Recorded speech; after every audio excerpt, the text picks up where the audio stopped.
What can I say about my next guest? Well, nothing, apparently. Ladies and gentlemen, please welcome Stephen Fry.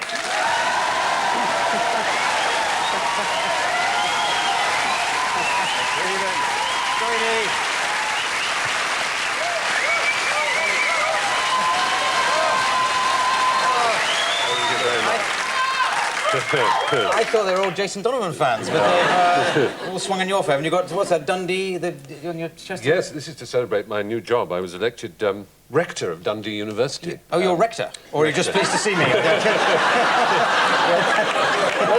That's a very high standard. Yeah. My rectal duties to continue. Yes. Nose diving into the carnal, which seems to be a desire, include a lot of great excitement. It's a very thrilling thing, being rector of a Scottish university, and I'm rather pleased to wear the T-shirt. I was installed 2 weeks ago, exactly. Oh, right. I'm sorry I couldn't be there. But what do you actually have to do? Is it just a titular thing, or do you actually have to do any... It's a perfectly ordinary word. As soon as Frankie Howard was gathered to God, you took up the mantle, yes, he left me his act in his will. It's mostly titular. It's... It's even funnier when you say it. I'm a sort of cross between a sergeant major and a godmother and an uncle and a regimental goat, really. Yeah. Well, I can see you. Yeah. But it's exciting. I have lots of little poppets that I have to look after, and I have to... their interests are my interests. Right. Systematically. OK, Except the Philatelic Society. Well, there's a million things you're doing as usual. This new film that's just come out, Peter's Friends. You are Peter in that, aren't you? That's right, yeah. Yes. I was disappointed because I thought it was going to be about me. It would be Clive's friends, but I haven't got any friends, apparently. But did you enjoy doing that as a feature film? It was a very exciting thing to do, yes. I mean, it's a very peculiar thing.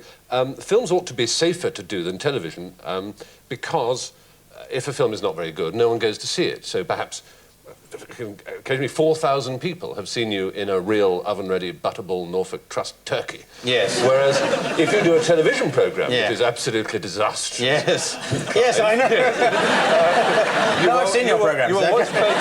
Thank you. You are watched by at least 4 million, you know? Yeah. And so you'd not think... on Channel 4, you're not. I did. Yes, well, anyway. Millions, certainly. Proceed. But the odd thing is, despite that, films somehow have this kind of cachet, don't they? Yeah. They are considered more grown-up, more exciting. It's art. Than TV is just pap and films are art. I don't really subscribe to that, but I have to say there is something very sexy about films, isn't there? Yes. You know, the camera, the film camera, rather than these video cameras. Yes. So there's something that makes you just go all kind of gooey and... Well, I'm saying yes. I've never been in a film, but you paint a lovely picture of it all going gooey, and there's a Hughes in it as well. But did you have to keep reminding yourself not to sort of bring him drinks on a tray because we're doing that at the moment, Jeeves and Worcester, you're referring to. But on this one, you're the knob. You're sort of lord. Yes. Well, we've covered knobs, we've covered rectum, titties. We're covering your life generally, Stephen. I just can't wait till we get the back of my knees. It's... no, Hughes... we're working down, or maybe up, I don't know. No, to answer your very serious and purposive question... Yes.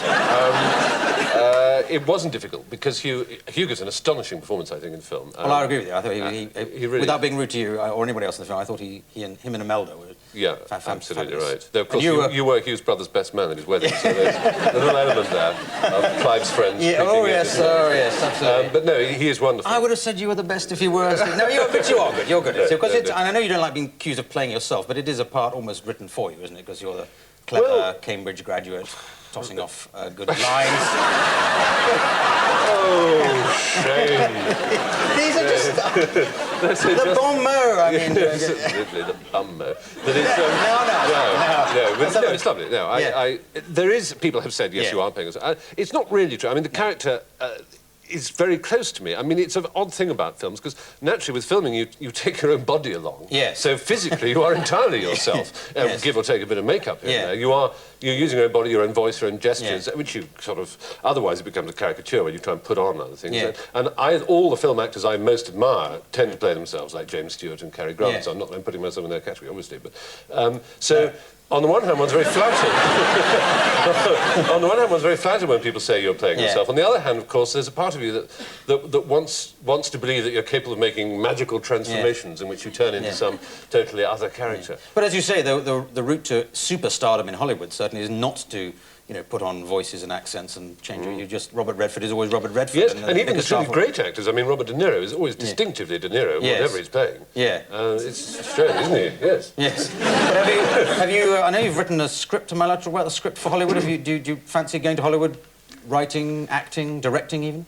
Well, good heavens, I mean, no one's going to turn it down. Well, people are, of course. People who want whores and strumpets like me are going to turn it down.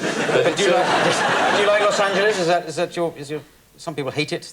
It's very odd about America. I mean, it's an exciting place to visit. There's no question. And what's odd is that it's so surprising. You and I know, everybody who's ever watched any television or read any books knows that Hollywood and Los Angeles are full of airheads who make vapid comments about the niceness of your day and so on. And how much they're already missing you and all these other famous remarks.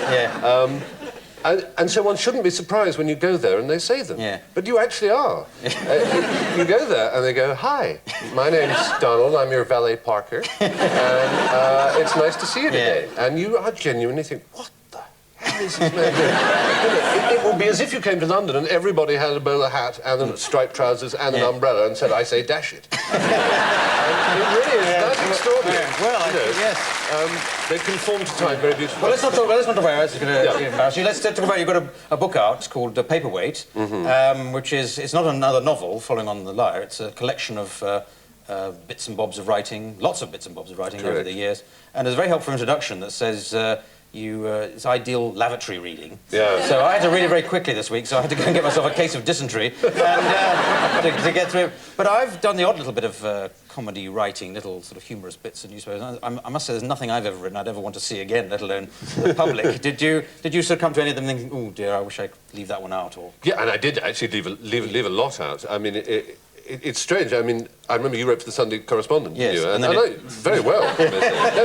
It completely unconnectedly fell flat on its arse. Yes, indeed. Utterly failed. Well, I used to like your bits in The Listener before... that failed. Very good.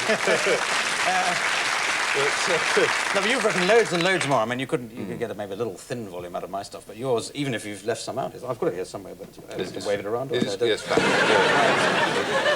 know. As I say in the introduction also, you know, it is really a sort of literary guacamole into which the reader may dip the tortilla chip of his or her curiosity. Yes, and there's so many things that you must be a bit of a workaholic. You must do you ever have time for just sort of sitting back and doodling, or...? I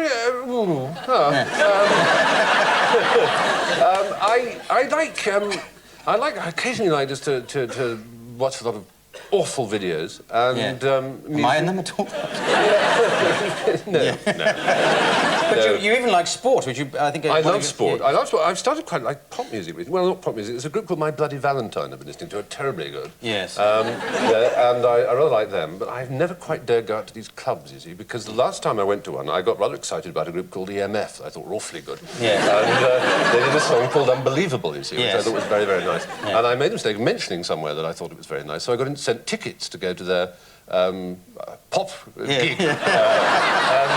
Well, that was lucky then. Yes. You mentioned it, you got the tickets. At the town country, and I went along, unfortunately, wearing something like this. And I then discovered that in all these magazines, because they're quite young, like Smash Jackie and Hits, and there were photographs of me in this very tweed jacket, trying to dance with my eyes shut. How's the dance go? I looked such an arse.